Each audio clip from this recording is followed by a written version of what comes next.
It's in a book, a reading rainbow. I can go anywhere. Friends to know and ways to grow. A reading rainbow. I can be anything. Take a look, it's in a book, a reading rainbow. Reading rainbow.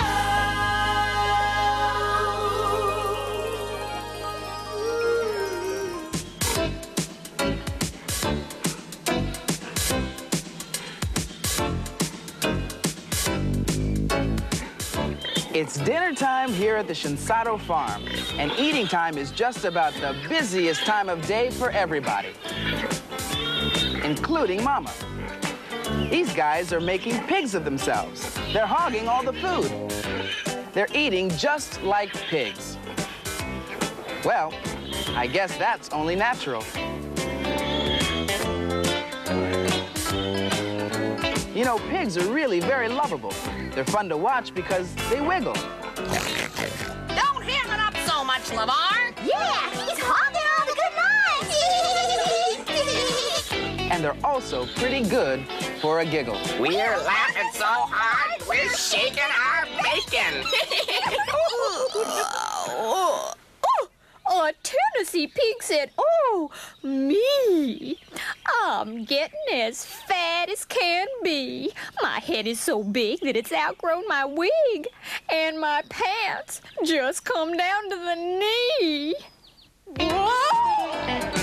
That was a pigarick you just heard. A pigarick is a limerick all about pigs, and we'll have more of those later because today we're going hog wild. That's swine with me. Yeah, us too. Okay, fellas, how about a nice after-dinner book? This is a story about a tiny little pig who gets a chance to make a wish. So now let's take a look at this Reading Rainbow book about Perfect the pig who's not very big and soon gets involved with a crook.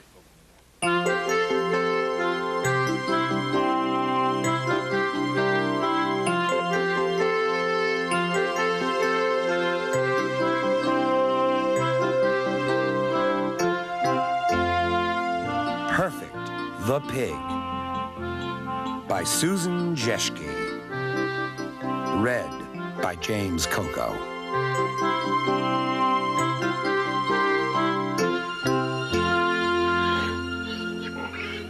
He was so small that his mother didn't know he was there.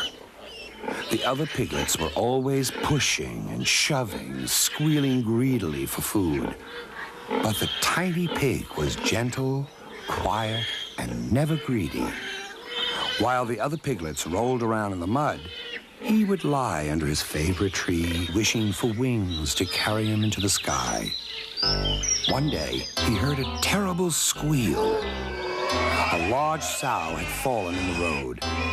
The little pig ran to help her. He had to push with all his might, but at last he got the sow up on her feet again.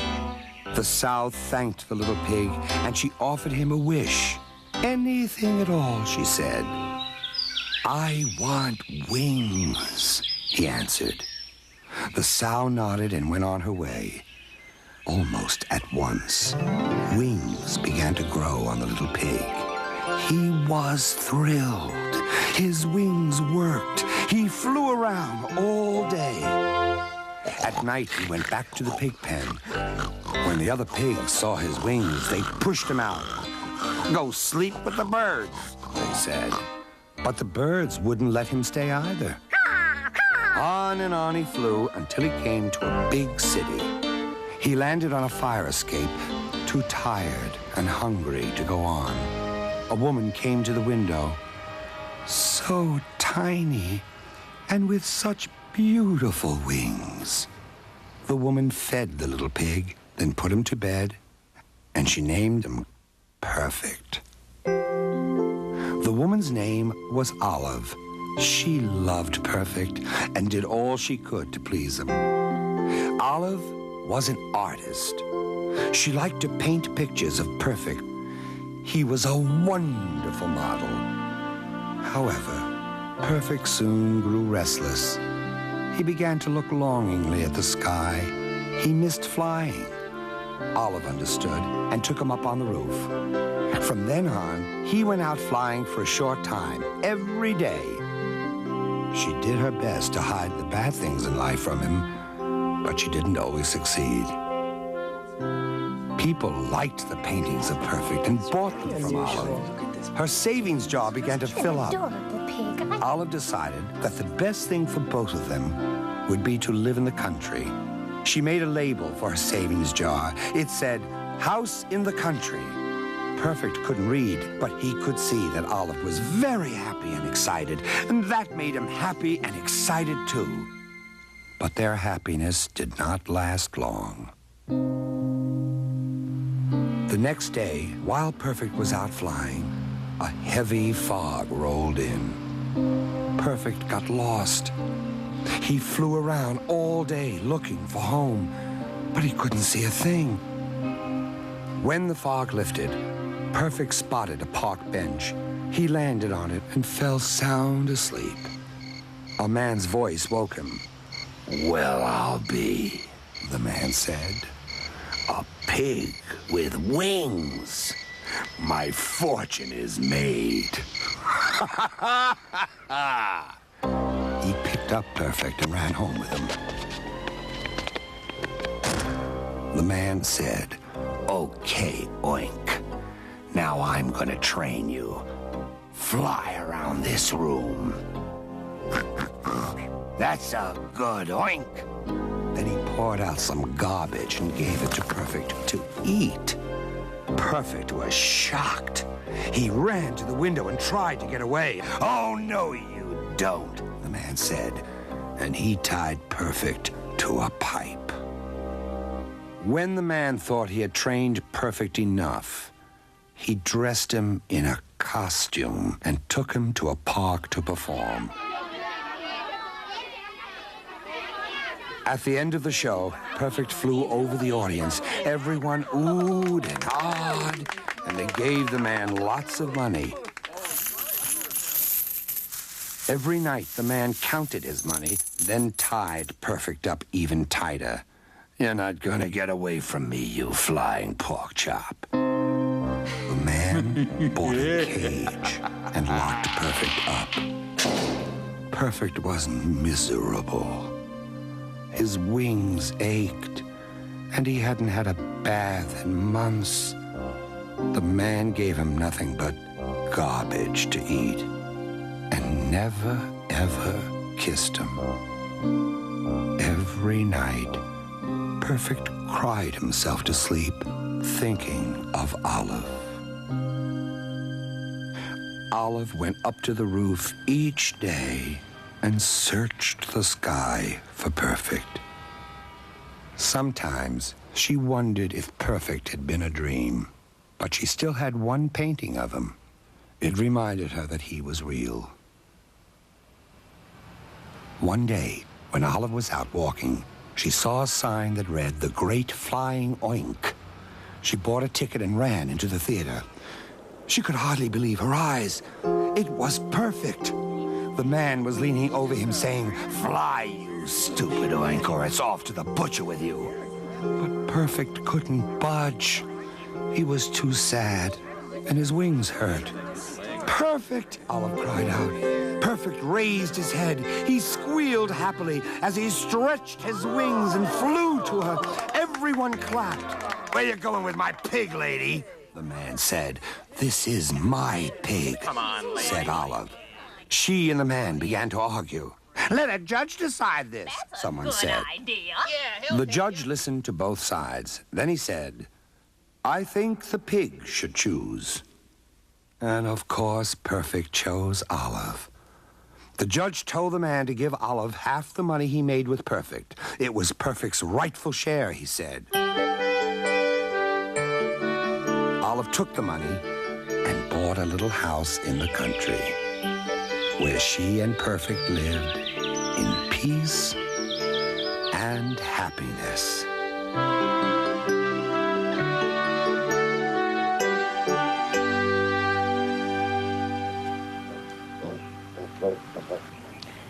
These little pigs are only 3 weeks old, and they're just about the same size Perfect was when Olive found him. You know, Olive was really lucky to find Perfect because pigs have very unique personalities. And you know that old saying, lazy pig? Not true. People have actually used pigs as watchdogs. I mean, watch hogs. I'm keeping my eye on the sty. How peculiar! Did you know that pigs are the most intelligent domestic animal in the world? Hey, maybe they can help with homework. E equals M pig squared. Hogwash. And according to Encyclopedia Britannica, the pig is a very clean animal if given sanitary surroundings. So the next time someone tells you your room is like a pigsty, just say, thank you. We always pig up after ourselves.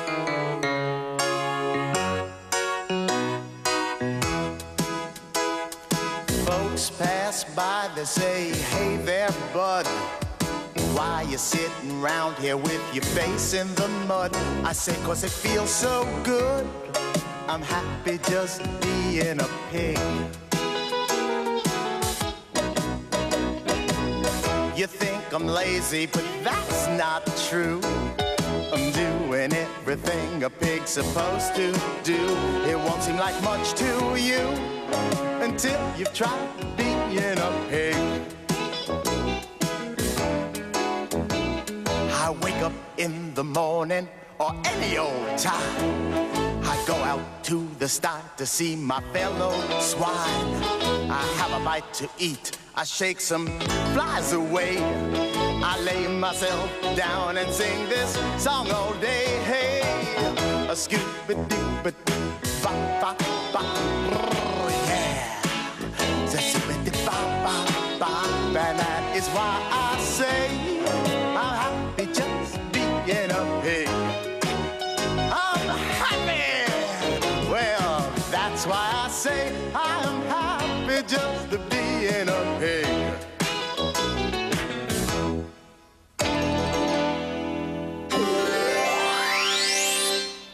There once was a pig from Fort Lee who wished he could see gay Paris. Without making a fuss, he hopped the library bus and read all about it for free.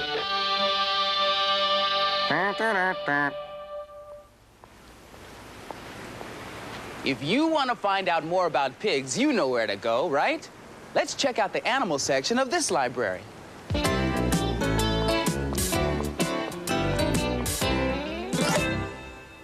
Well, let's see. Aardvarks, chickens, hedgehogs. This library certainly is thorough, isn't it? Ah, here we are, pigs. This is where all of the books about pigs are. So anyone looking for information on pigs would start here. Let's see, here's what... Hey, you're Kermit the Frog, right?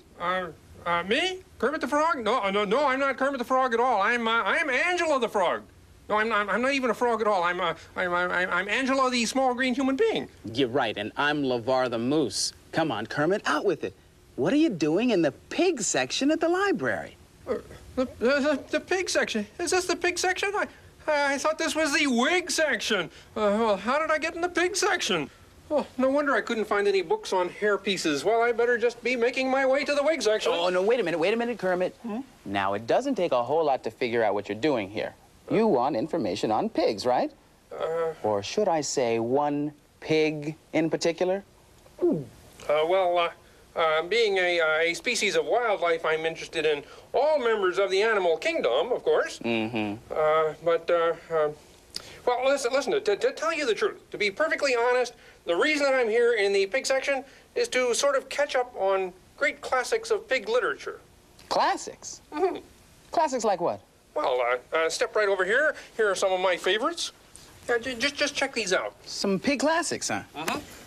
Franken Swine, huh? Oh, yeah, that one is very scary. And what's this big one over here? Oh, that's War and Peace. It's written by that great Russian pig author Tolstoy. Oh, and this one, Pig-Nocchio, huh? Mm-hmm. Yeah, it's about a puppet that wants to be a real pig. It's a pretty silly idea. Oh, and this next one here is one of the greatest of pig plays. Hamlet? Mm-hmm. Should have guessed. By Shakespeare, right? Well, some say it was Bacon. You know, Hamlet was this very small pig, you see. Wait. What's this one over here? How to pamper your pig? Yeah, I don't know how that got there, actually. Well, you see, now we're getting somewhere because I've always said, Kermit, that you can find any book you need in the library. Mm-hmm. Now tell me, does this book give you everything you need to know to make a pig happy? Listen, I was looking at that for a friend. Right. A friend who wears long purple gloves? Now, come on, Kermit. Let's put our library cards on the table here. What's the real story of the romance between you and that certain pig? A pig? Moi? I mean me? Well, you see, moi is exactly what I'm talking about, and you know who I mean here. I see what you mean. You mean finding me here looking at pig books? You thought that Right. that I and she and oh, it's nothing like that. I mean, why, that's so amusing, it's almost funny. Oh, come on, Kermit. Just tell me the real story. The real story? The real story. Well, the real story is I like to pig out on books. You know, that's actually a great idea, Kermit. And if you like to pig out on books, here's some that you might enjoy, but you don't have to take our word for it, right, Kermit? Yeah, absolutely. Do you like superheroes like Supergirl and Wonder Woman? Well, I do, and I always wondered where they get their superpowers. Well, I just read a book, and it gave me some real super hints. It's called The Bionic Bunny Show. It's the story of a TV show with a super bunny who's really a weakling. Wilbur's a regular rabbit, but he's an actor. Every day he goes to this TV studio, and they turn him into this big superhero. But poor Wilbur's always making mistakes. One time he crashed through a brick wall, and then the director yelled, "Cut! What's the matter, Wilbur?" And Wilbur said, "I need a Band-Aid."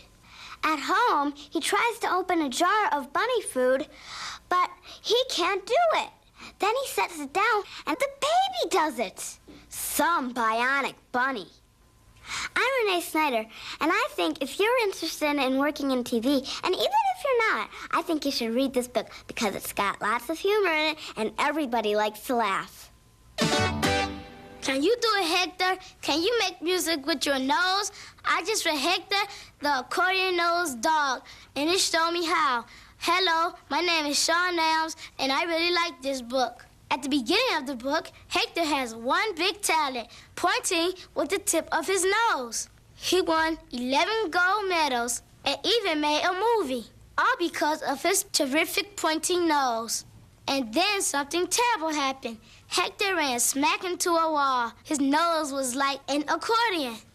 He collapsed in the corner and started singing the blues. The way he plays the blues is with his nose. In the end, Hector goes on to use his new talent, making music with his nose. I think that you should read this book because it shows you that you have more talents than just one. Do you ever feel crowd in your family, brothers and sisters bugging you? Well, that's how Poinsettia felt in this book called Poinsettia and Her Family. Poinsettia has a problem. She has this one favorite book from the library. She can't find one single place to read it in without her brothers or sisters or her mom and dad getting in the way. One day, Poinsettia's family goes to find a bigger house because their house is too crowded. But Poinsettia runs and hides. Now she's got the house all to herself. But Poinsettia finds out that it's not so great to have the house to yourself because it's lonely. I love the pictures in the book. They were really funny. But I like this one special picture. It was of Poinsettia in the bathtub.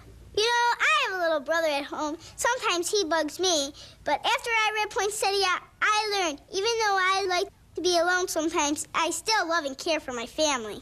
A pig from Edina named Fred looked in the mirror and said, "I've a cold in my snout." I shouldn't go out. I guess I should go back to bed.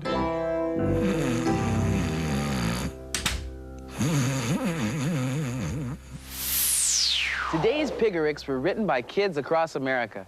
They were inspired by this book, Arnold Lobel's Book of Piggerics. You can find it at your library, or you can write your own Piggerics. Are you ready for one more? There once was a hog from Dallas who lived in a Texas palace. But one custom-made boot didn't fit worth a hoot. So this pig was a poke with a callus.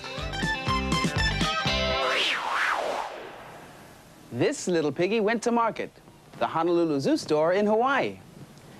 Most of the items in this store have something to do with that smart, affectionate, playful, noble animal, the pig. This polo shirt is by Calvin Swine. It's part of the store's Hog Wild line.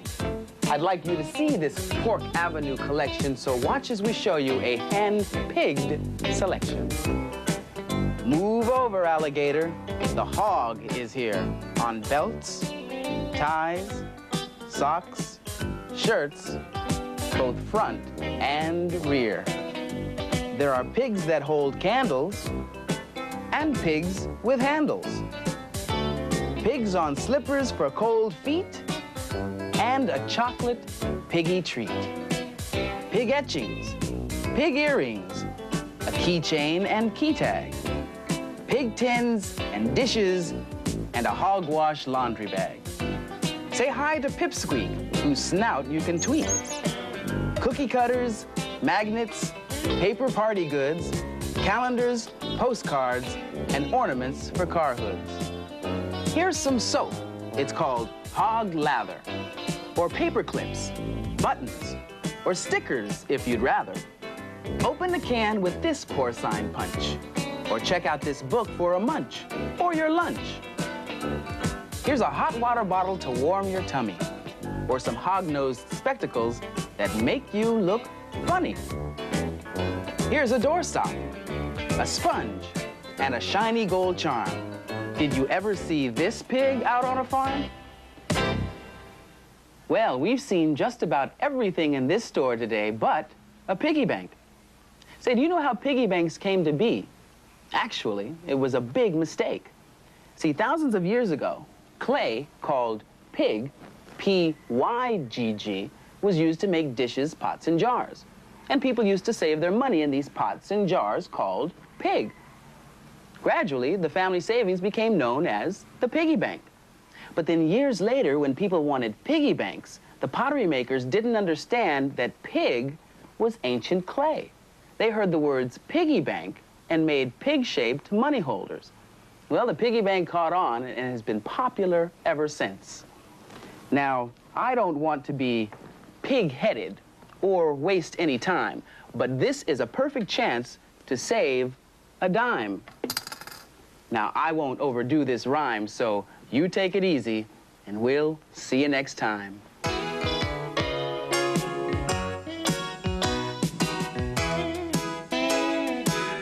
Scooby-Doo-ba, ba-ba-ba, ba-da-ba, baby-da, ba-ba-ba, ba-da-ba-ba-ba, boo-ba-da-ba, ba-da-ba.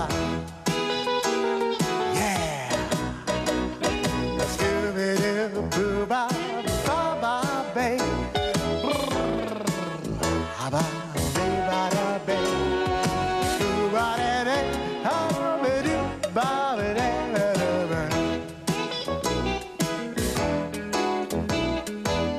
Scooby-Doo-ba, Scotland, a Scooby-Doo-ba-Doo-ba-boo-ba,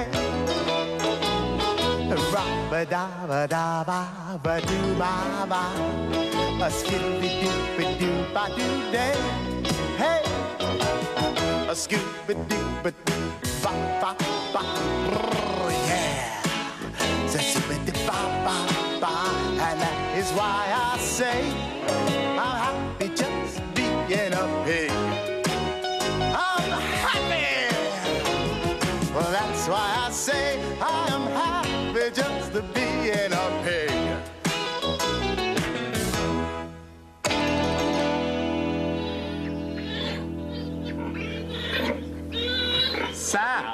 How did you like it? Well, I thought it was spectacular. Today's Reading Rainbow books are Perfect the Pig by Susan Jeschke, published by Holt, Reinhardt, and Winston. The Bionic Bunny Show by Mark Brown and Laureen Krasny Brown, published by Atlantic Monthly Press. Hector the Accordion-Nosed Dog by John Stadler, published by Bradbury Press. Poinsettia and Her Family by Felicia Bond, published by Thomas Y. Crowell, Junior Books.